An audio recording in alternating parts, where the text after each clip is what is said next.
ہم کریں گے ہر مظلوم کی حمایت۔ बिस्मिल्लाहिर्रहमानिर्रहीम। अस्सलाम वालेकुम। मैं हूँ हुरैन फातिमा और आप देख रहे हैं हिमायती न्यूज़ HD चैनल। नजर डालते हैं आज की अहम खबरों पर। बेगुनाह होने के बावजूद निशाना बनाया जा रहा है। हमलों, फायरिंग और धमकियों से पूरा खानदान खौफजदा है। नदीम पालारी। कराची से रोजनामा हिमायती न्यूज़ के senior chief crime reporter Haji Abdul गनी बारेजो की रिपोर्ट के मुताबिक मेमनगोट थाने की हुदूद दुम्बागोट की पालारी बरादरी की जानिब से बासर अफराद की धमकियों के खिलाफ और तहफ़्फ़ुज़ की फराहमी के लिए प्रेस कॉन्फ्रेंस की गई। तफसीलात के मुताबिक गडाफ टाउन की UC 8 दरसानों छन्नों के रिहायशी नदीम पालारी और साईदात पालारी ने वेस्ट प्रेस क्लब पर हंगामी प्रेस कॉन्फ्रेंस करते हुए इल्ज़ाम आयद किया है कि बेगुनाह होने के बावजूद बासर फरीक की जानिब से इन्हें मुसलसल हरासा किया जा रहा है, जिसकी वजह से उनकी जान और माल को शदीद खतरात लाहक है। उन्होंने सहाफ़ियों को बताया कि 4 से 5 माह कबल जाखरा बरादरी की बहसें चोरी हुई थी, जिसका बेबुनियाद इल्ज़ाम उन पर लगाया गया।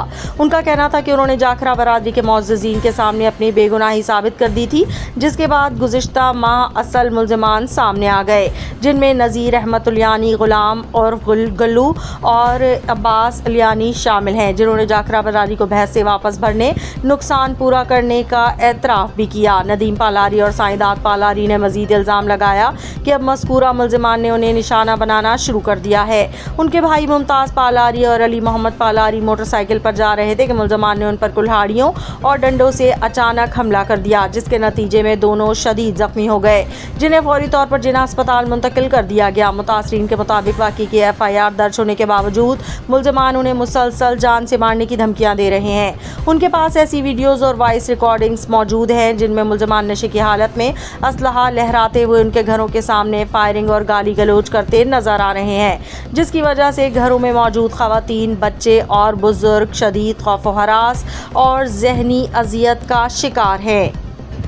उन्होंने अपनी पालारी बरादरी के मुअज़्ज़िज़ीन समेत वज़ीर आला Sindh Syed Murad Ali Shah, IG Sindh Javed Alam Odho, DIG Malir, SSP Malir doctor Abdul Khaliq और SHO मेमनगोट से अपील की है कि उन्हें फौरी तहफ़्फ़ुज़ फराहम किया जाए, मामले की शफाफ तहकीकात करवाई जाए और मुल्ज़िमान के खिलाफ कानूनी कार्रवाई करके इंसाफ फराहम किया जाए। अस्सलाम वालेकुम। मुंहिंजो नालो साईदात पालारी ऐं राको दंबागोट सुपर आए वेझो आहियां। जीअं त कुझु ॾींहं पहिरियां जाखर बिरादरनि जी बेह चोरी थी वई, जंहिंमें नज़ीर, आबास, गुल्लू ने हिननि चोरी कई। उन्हनि जो इल्ज़ाम मूं ते हयो हुयो। आउं पाण साईंदा आहियां त हिननि चयो त साईंदा या उन्हनि जाखरनि खे ॻाल्हि कई आहे। उन जे बावजूदि आउं न हुयुसि हिते, पोइ मुंहिंजे भाइरनि सां जहिड़ो करण लाइ घर ते चढ़ी आया।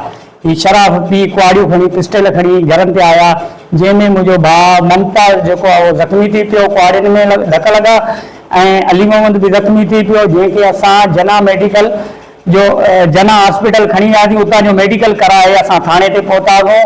उन में असां हिननि ते FIR बि करायो आहे। जे उन जे बावजूदि 28 तारीख़ जे बावजूदि FIR जे अॼु सुबुह जो वरी ही शराब पी गुल्लू, नज़ीर, आबास असांजे बच्चनि में अची गार गंद कई अथनि।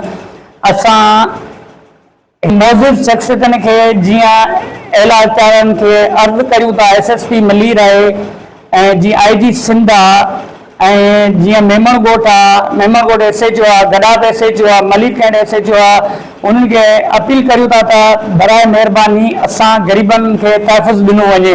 हिननि माण्हुनि मां असांखे जानी माली ख़तरो आहे। बिल्कुलु ई असांखे धमकाए रहिया आहिनि त असां तव्हांखे मारींदासीं, जंहिंजे असांखे फ़ोन जूं रिकॉर्डिंगूं बि मौजूदु आहिनि। वादे जॾहिं बि अगरि किथे घुराईंदा असां उहे पेश कंदासीं।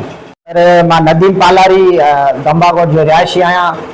28 तारीख़ ते झेड़ो थियो, जंहिंमें मुमताज़ पालारी खे धक लॻा ऐं मुंहिंजो सौट अली पालारी उनखे बि धक लॻो ऐं उन्हनि जो हिननि ते FIR बि थियो आहे। ऐं नज़ीरत ऐं गुल्लू, अब्बास उहो मेमनगोट में हिननि जो FIR थियल हो। उन बावजूदि राति जो पियो, जॾहिं हिननि जहिड़े मांजे भाइरनि छॾायो ऐं धक बि हिननि लॻा ऐं सुबुह मां आया आहिनि अॼु पिस्टल खणी हिते मुमारी कयूं, मां भाउ धमकियूं ॾिनऊं, गार गंद कयूं ऐं राति जो पियो।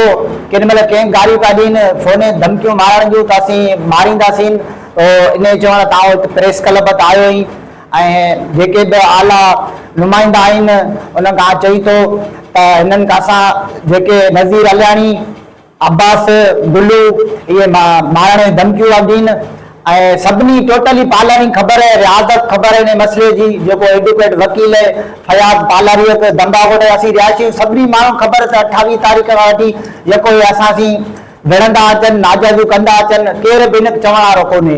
FIR हिननि थियो है, ज़मानत कराए आया आहिनि, उन जे बावजूदि हे असां मारण जी धमकियूं था ॾियनि। असीं आला इख्तियार जेके आहिनि SSP मलीर, IG सिंध ऐं SHO मेमणगोट है, उन्हनि खां अपील था करियूं त हे एॾा वॾा गुंडा आहिनि, एॾा वॾा गुंडा थी विया आहिनि जो हे जंहिं ते फोन करे धमकियूं था ॾियनि त भई असीं हिनखे मारींदासीं। इन्हनि जूं रिकॉर्डिंगूं बि असां ताईं जेके मारण जी धमकियूं था ॾियनि त भई असीं हिनखे राति जो मारे वेंदासीं ऐं सुता हूंदा मारे वेंदासीं, हिननि बलात्कार जा केस कराईंदासीं। ऐं असीं आला इख्तियारनि अपील इहा बि अपील था करियूं त हे वॾी हिते जंग करण जी कोशिश आहिनि। सो असीं जहिड़ो असीं हिननि सां कोन था करणु चाहियूं, असीं कानूनी तरीक़े सां जेको थींदो उन व्यवहार कंदासीं। बाक़ी हिनखे अञा ताईं पालारी बिरादरी जो केरु चङो कोन आयो आहे। फयाज़ पालारी दंबागोटम असीं हिनखे बि अपील था करियूं, रियाज़ आहे एडवोकेट वकील है, इनखे बि अपील था करियूं। हाजी रमज़ान पालारी असीं हिनखे बि अपील था करियूं। बादल पालारी, पोड़ो पालारी ने भाउ वॾो जेको हिनखे एतिरो त नथो चवे त यार तूं एतिरो पढ़ियल लिखियल माण्हू आहे, तूं हिते माण्हू पियो माराए, जंगू पियो कराए, हिकु ॿी खे वेड़ाए पियो। सो असीं हिन जे करे प्रेस क्लब पुगायूं। महिरबानी। अब तक के लिए इतना ही। मजीद खबरों और अपडेट से बाखबर रहने के लिए देखते रहें हिमायती न्यूज़ HD चैनल।